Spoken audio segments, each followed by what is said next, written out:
নমস্কার বন্ধুরা, Krishna hydro garden এবং অ্যাকোয়াকালচার ইউটিউব চ্যানেলে আপনাদের স্বাগত। বন্ধুরা, আমরা যে সয়েললেস ফার্মিং করি সেই সয়েললেস ফার্মিং এর কিন্তু একটা বিরাট মজা রয়েছে। সেই মজাটা হলো আমরা কিন্তু ভার্টিক্যাল ফার্মিং করতে পারি। সেটা কেমন ভাবে? আহ, আমাদের স্পেস খুব কম। আমরা ধরুন একটা 10 স্কোয়ার ফুট জায়গার মধ্যে আমরা যদি কোনো গাছ লাগাই, সেখানে আমরা মাটিতে লাগালে 10 স্কোয়ার ফুটই জায়গা ইউটিলাইজ করতে পারবো। কিন্তু আমরা যদি এটাকে মাল্টি লেয়ার করে দিই, এক লেয়ার, একটা লেয়ার, দুটো লেয়ার, তিনটে লেয়ার, চারটে লেয়ার, যতটা সম্ভব লাইট ইন্টেন্সিটি বা ক্রপ সিলেকশন করে, যে ক্রপের জন্য যতটা লাইট দরকার সেই পরিমাণটাকে ঠিকঠাক রেখে আমরা কিন্তু মাল্টি লেয়ারে আমি কিন্তু ফার্মিং করতে পারি। এটা কিন্তু একটা বিরাট মজা রয়েছে। তার কারণ হচ্ছে সয়েললেস ফার্মিংয়ে যেহেতু আমরা মাটি ইউজ করি না, সেহেতু অনেক হালকা হয়, মিডিয়াটা অনেক হালকা হয়। ফলে সেই মিডিয়াটাকে দিয়ে আমরা কিন্তু মাল্টি লেয়ার কিন্তু করতেই পারি, যেটা মাটি দিয়ে চাষ করা কিন্তু সম্ভব নয়, একেবারে অসম্ভব। অনেক সমস্যার ব্যাপার। তো আমরা সেইরকম একটা জিনিসের করতে শুরু করেছি। সেটা হচ্ছে ভার্টিক্যালি আমরা আদা চাষ করব। সেটা কেমনভাবে? আমরা যে ট্রেগুলো দেখালাম, এই ট্রেগুলোর মধ্যে আমরা কিন্তু মিডিয়া দেবো। প্রথমে আমরা প্লাস্টিক দেবো, তার কারণ হচ্ছে এই ট্রের যে ফুটোগুলো রয়েছে সেগুলো অনেকটাই বড়। এখানে কিন্তু আমরা কোকোপিট বা আমরা যে পটিং মিক্স বা আমাদের গ্রোয়িং মিডিয়ার মিক্সচার, সেই মিক্সচারটা দিলে কিন্তু এই নিচ দিয়ে কিন্তু গলে যেতে পারে। সেজন্য আমরা কিন্তু এর মধ্যে প্রথমে প্লাস্টিক দেবো, প্লাস্টিক দেওয়ার পরে প্লাস্টিক ফুটো করে দেবো, তারপর আমরা কোকোপিট সহ ভার্মিকুলাইট, পারলাইট, ভার্মি কম্পোস্ট, এইসব যেসব মিক্সচারগুলো হয় সেই মিক্সচারগুলো দিয়ে কিন্তু আমরা ভরে দেবো। ভরে দেওয়ার পরে এখানে আমরা আদা লাগাবো। এবং এটা একটা বাঁশের স্ট্রাকচার যেটা আমাদের তৈরি চলছে, পরে আপনাদের দেখাবো। সেই বাঁশের স্ট্রাকচারের মধ্যে কিন্তু আমরা দিয়ে আস্তে আস্তে এটাকে 3টে লেয়ারে আমরা কিন্তু ভার্টিক্যাল ফার্মিং করব।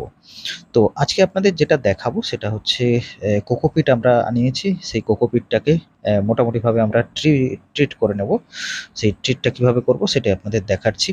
আমরা প্রথমে একটা চৌবাচ্চার মধ্যে নেট পেতে নিয়েছি।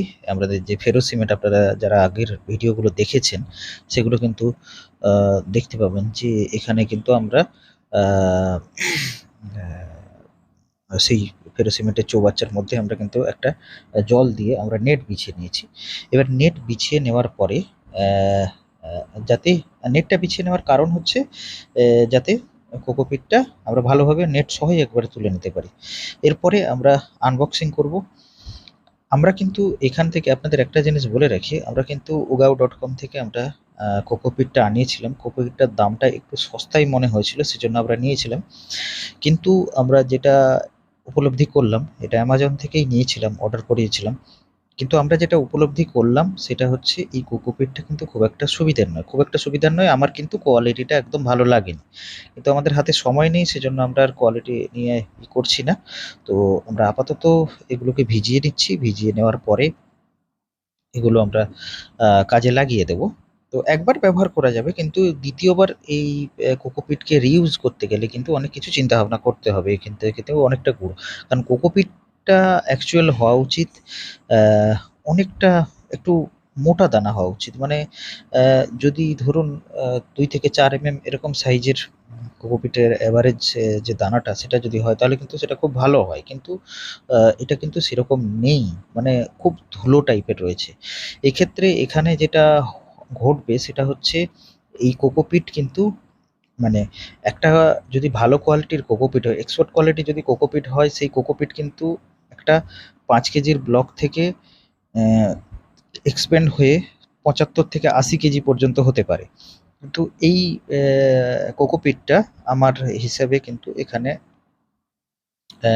40-45 কেজির লিটারের বেশি কিন্তু ভলিউম হবে না।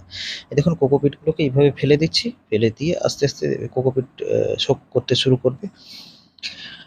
আর এর যে ট্রিটমেন্টটা রয়েছে, প্রথমে আমরা এটাকে এখানে ফেলে দিলাম।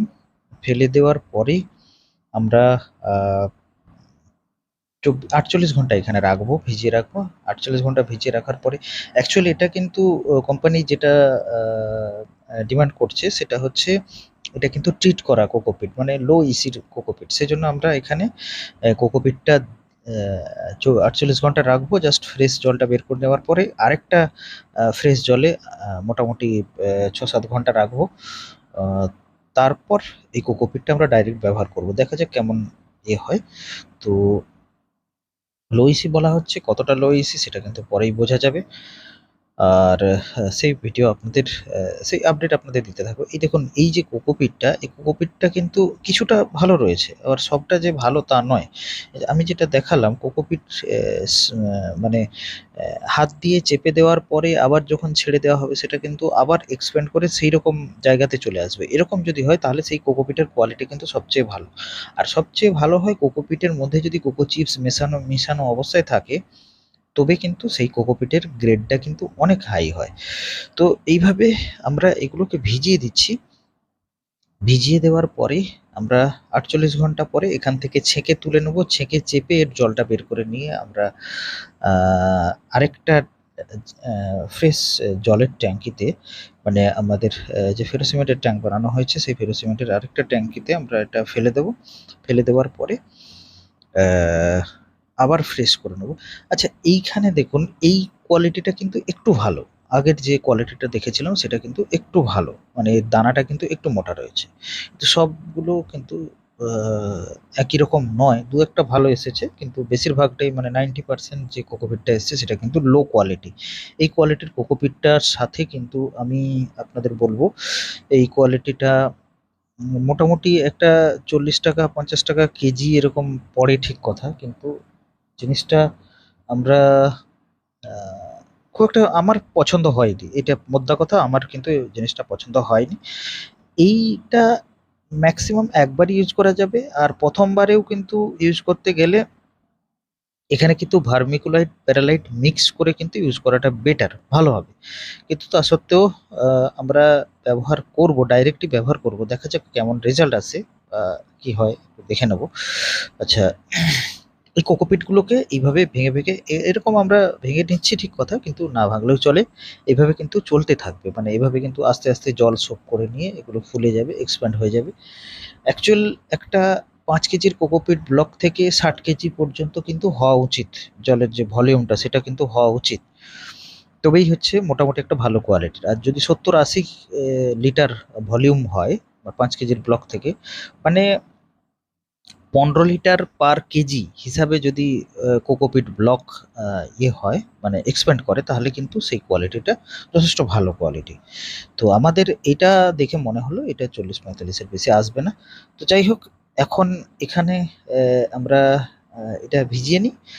আর কিছুটা জল আমাদের দিতে হচ্ছে, কারণ জলটা কিন্তু এখানে অনেকটা কম ছিল। আর কোকোপিট জল সোপ করে নেওয়ার পরে কিন্তু অনেকটাই জল কমে গিয়েছিল। তো জল দিয়ে দিচ্ছি, এইভাবে আমরা রেখে দেবো আজকের দিনটা। পরের দিন আমরা এই কোকোপিটটাকে ছেঁকে ট্রিট করে আমরা বাকেটে, এই আমাদের যে ট্রেগুলো নিয়ে এসেছি সেই ট্রেগুলোর মধ্যে আমরা এটা দিয়ে চারা লাগাবো, বীজ লাগাবো। তো ততক্ষণ পর্যন্ত সবাই অপেক্ষা করুন। আর আজকের মতো টাটা।